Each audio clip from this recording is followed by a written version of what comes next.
Sir, meron po ba qualifications or guidelines for MPL Flex na offer ng GSIS for 15 years? Meron pa ba length of service na kailangan?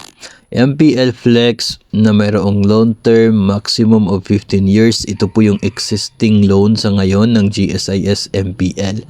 No, from MPL na pure before, no, from console loan naging MPL na pure, tapos MPL Plus, ngayon MPL Flex.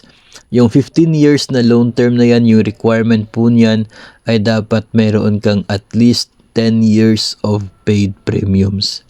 Yung PPP mo dapat 10 pataas, no?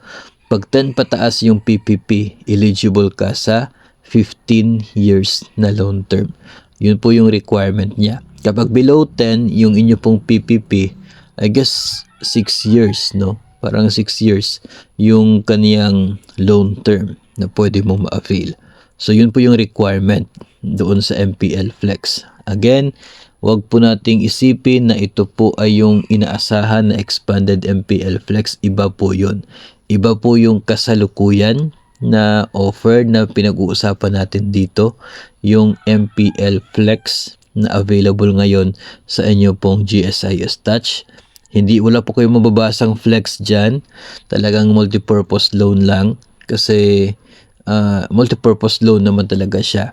Kaya lamang yung terms and conditions niya doon po sa MPL Flex. Yun po yung existing ngayon.